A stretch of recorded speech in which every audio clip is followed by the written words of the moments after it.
All right. This one, right? Yes. It's a red home. I don't think I need to, Please don't say that. Actually, I kind of want to get that, but but they ran it over. Oh my god. Savages. You know. Is it Target exclusive? I think it's Target. It's either that or GameStop. Would you find that in dark web? Storm Smut video. Hey everybody, how's it going? Welcome to another edition of the Murphy Street Podcast. I will be your host for today, Murphy. I am here, as a matter of fact, joined with two of my really good friends. We got Bronson, who's been with us before. Bronson, please tell everybody aloha. Aloha. What's up, everybody? Yeah, sorry, I didn't mean to just confine you to the aloha Hawaii. And I also have my friend CeeLo. We'll just call him CeeLo for anonymity's sake. Ladies, don't try to follow CeeLo. CeeLo, tell everybody what's up. Hey, how's it going? I declared this from the first one. You guys all know that Bronson is a cast member. CeeLo is also a cast member as well. This will be a hour-long episode of the Murphy Street Podcast. So sit down, enjoy yourself. You guys know the rules when we come to Murphy Street. Shoes and slippers at the door. Come inside and let's talk story. Different, Bronson. We're going to talk about Star Wars: The Clone Wars to open up this episode. Have you seen it? No. Why would you? Great. Why would you? Easy. All right. Well, They're 20-minute episodes, Bronson. you know what I mean. Dishonor on you. Dishonor on your cow. Dishonor the fans. Yeah.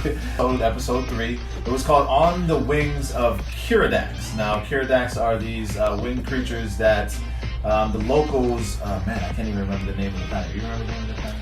I do not. Starts with a P. Yeah. Like, yeah, Star Wars has so many crazy names. But anyway, Kiradax are these huge animals that one of the clones from the Bad Batch, Tech, he was able to copy their cry, I guess, or their call, and was able to get some help when they needed it when they were in a pinch. So this particular episode, we start off with them finally getting Echo up and going, disconnected from the central computer, and now they're trying to escape with Echo.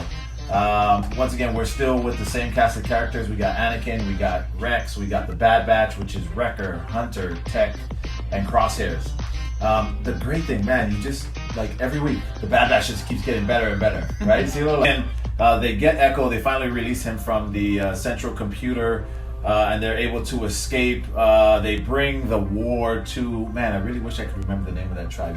I don't remember. They're At least on the episode 1 so far. Yeah, so have I. But so a couple things I take away from this particular episode, and as a matter of fact, the couple before it, the droids that they have at this outpost are different. Yeah. They're like skinny and really like stick figure-y, and they fly. Now, I think this episode was the first time we see them fly. Yeah. And so they actually take flight. I mean, I guess, you got to keep pushing the limits on it. Anyway, I thought it was a good episode. Of the 3, what's your favorite so far, CeeLo? I kind of like this one, and I it's just because I didn't know how to read the last 2 seconds of the episode when he says, yeah, just like before. Whatever right? the verbatim. You didn't get a good vibe on him. Yeah, there's like some kind of or if he's ominous. Still Yes, exactly. And so it's more, I don't know if it's because just the way that he looks, like Echo he's just a tattered piece of what he used to be.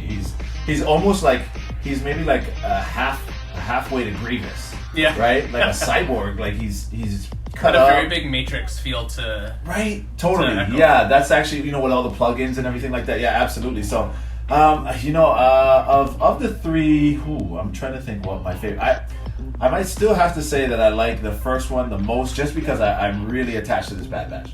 And that one was the one where we get to actually explore and get introduced to the Bad Batch. So, you on from this topic so that we can engage Bronson, because apparently he's too good to watch the Clone Wars, and so now he's going to be on his phone if we don't move on. So please excuse us for boring you, Bronson. Maybe next time you can do some gosh darn homework. I will. I'll like try. you'll try.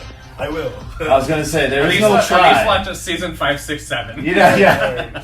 There is no try, Bronson. This is a Star Wars podcast. How dare you? So you guys know that Bronson and I, we collect very heavily our Star Wars Black Series. CeeLo is a Funko Pop collector, and so Bronson and I guess we were able to have somewhat of a conversation, even though Bronson hasn't really seen the episode. But CeeLo, how do you feel? Are you excited or hopeful that they might release a Bad Batch set of Funkos? I hope so, and I assume so. I think they've played him up as a major theme in this last season. They kind of came out of nowhere, to be completely honest. Like, right. Okay. Something that is kind of all foreign to us, and it was on my post on Instagram, so you guys can follow me on Instagram. The Instagram is MURPHYSTREET 808. I actually did a post on this. Because I'm a big book guy. It seems like there might be a hard, precipice, if you will, for content when it comes to Star Wars. So I was kind of wondering where the next content would come from, and so it was awesome last week to have gotten that announcement for Star Wars: The High Republic. Did you hear anything about that? Yes. Yeah, and so they released some fantastic images. Have you guys seen any of the images? Yes. Yeah, so I mean, it's really cool because you see this academy of younger Jedi. It's fresh. The Nile, I think it was, but they spelled it NIIHL or something like that. So I mean, the villains look amazing. The heroes look amazing, and I like the fact that one of the biggest quotes that I remember from that was, for them saying, the thing that inspired us most was the question, what scares the Jedi? You guys put into a book. If you were an author, CeeLo, what would be in your book? What would you, if you were sitting at the table at Skywalker Ranch, what would be your contribution? In the releases and the spoiler pieces I've read, it's a good opportunity, I think, to make things right with some people who I would say are more kind of classic Star Wars fans from the Great. book. So what you're saying is you would write the Finn and Rey love story. Thank you. I'm glad somebody's doing it. No, I just mean for the High Republic. It's earlier, right? They Yeah, have a chance okay, to tie all in- right. They have a chance to tie in all of these. So it is things just that me hanging they on to that then. Okay. Uncanonized. Uh-huh. That I think they could start at least bringing pieces of it to re-engage some people. I think they lost. Right. It Right. doesn't look like the Nile or the Nil. Yeah. And I could be being alien racist, but it doesn't look like they would be wielding force powers, if you will. So I think there's more of a traditional good and evil. Only on sense of Murphy that. Street, ladies and gentlemen, will you get alien racism. What would I bring? Yeah. I would say maybe filling in all the fillers, all the missing links with the movies, questions that weren't answered in the movies, like what happened between A New Hope and Empire Strikes Back. How did Luke, get his powers and all that kind of stuff, and what happened between Empire and Return of the Jedi. And I'm sure they've done it already. It's called Shadows of the Empire. Shadows of the Empire. I told you to read that. I'm going to say that we've all been to Galaxy's Edge, have we? No. Bronson's.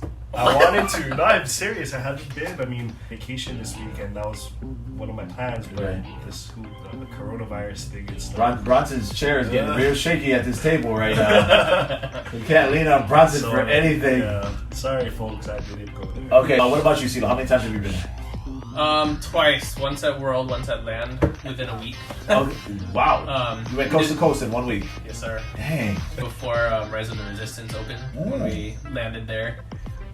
So it was pretty phenomenal. So you got to see, you got to do Rise of the Resistance as Yeah. well. So you've been to both. Which one do you like better? I have a feeling because it's newer, the cast actually seemed more excited at Orlando. Yeah. I didn't see one person who broke character. It was pretty phenomenal over it. It could have also been because it was the first time I was seeing it, so that's how I felt. Yeah.